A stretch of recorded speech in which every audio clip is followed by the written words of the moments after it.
If the USA has other agenda in mind, and if war is what the USA wants, be it a tariff war, a trade war, or any other type of war, we are ready to fight until the end. That is Beijing's message to Donald Trump. So the tariff war has started. Who does it hurt? Who does it benefit? And does it take us to a hot war? Today we're going to explore these questions.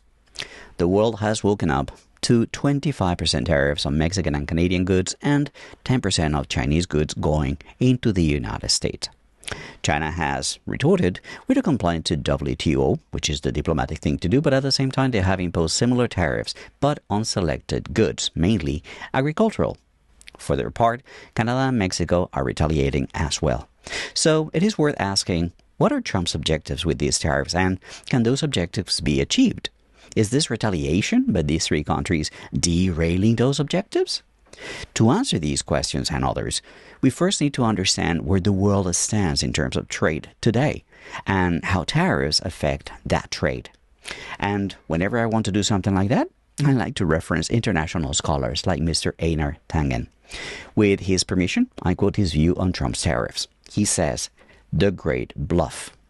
The tariffs are already backfiring. The markets are predicting doom and gloom. The people who supported him who can't afford eggs or gasoline will turn on him when they can't afford basic food and essentials.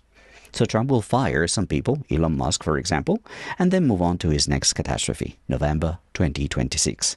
The Republicans will lose the House and Senate, despite the incompetency of the Democrats, and Trump will have to decide whether he will declare martial law." What do you think? Let me know in the comments. Hi, hello and welcome to another video. My name is Fernando Munoz and I am a China commentator. If you are new to this channel, I hope that after watching this video you will understand tariff wars a little bit better, and if you're an old friend, welcome back. Let us start with some definitions first, because some people confuse trade wars and tariff wars. They're not the same. A trade war often includes embargoes and quotas and currency manipulation, and we are not at that stage yet. We're just at the tariff war stage, concerning but not yet a trade war.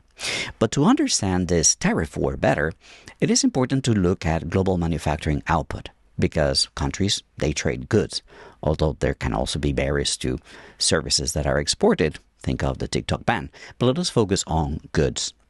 Now, China today, in terms of global manufacturing, it stands at 31% of global output. That means double the United States, which stands at 15.9. Now, what does that mean? Well, it means that China makes and has more goods to export than the USA.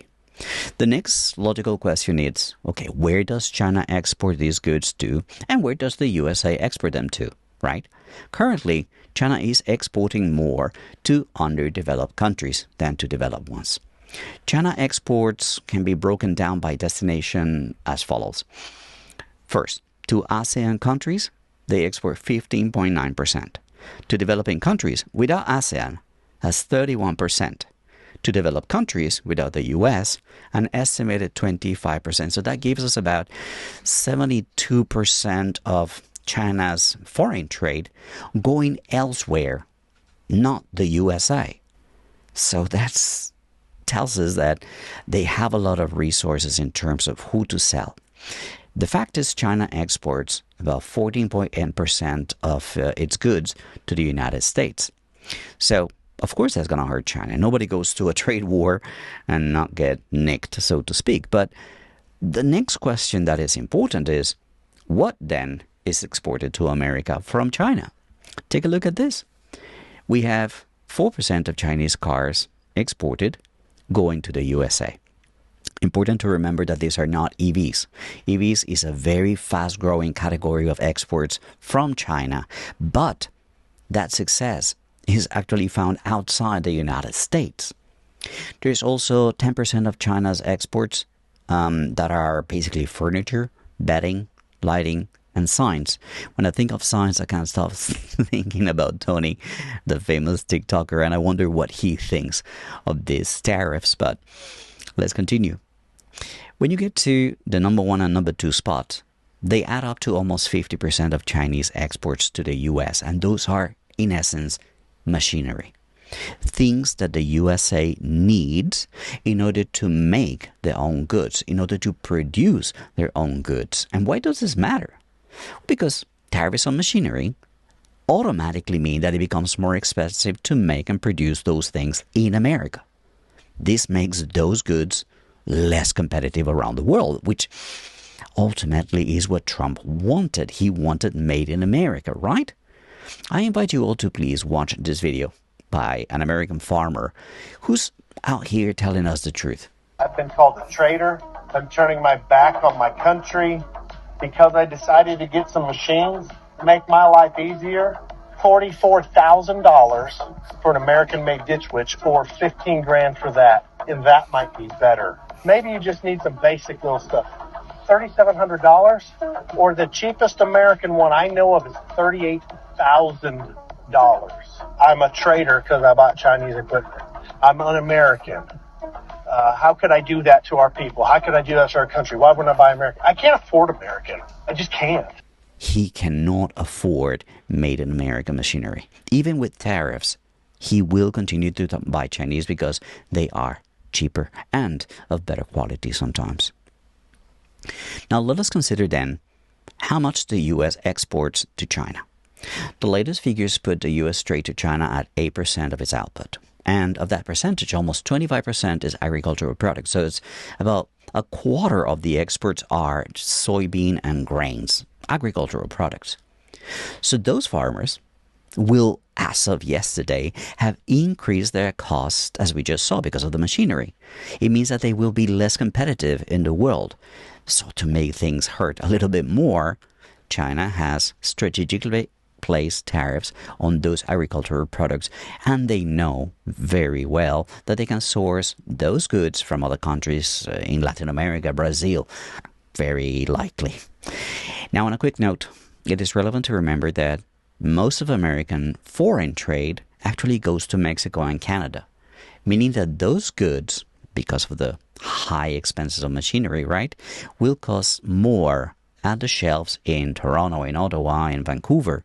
Therefore, Canadians are going to start looking for alternatives, probably local, domestic alternatives, which means a loss of business for American companies. Now, here's another kicker, because the alternative source of machinery and intermediate goods for the USA, remember, a lot of them were coming from China, but the alternative comes primarily from Mexico and Canada. And again, as of yesterday, those are 25% more expensive for industries and farmers in the USA. This is not adding up, no matter how you look at it. Trump is banking on tech bros and chips from TSMC to make America great again.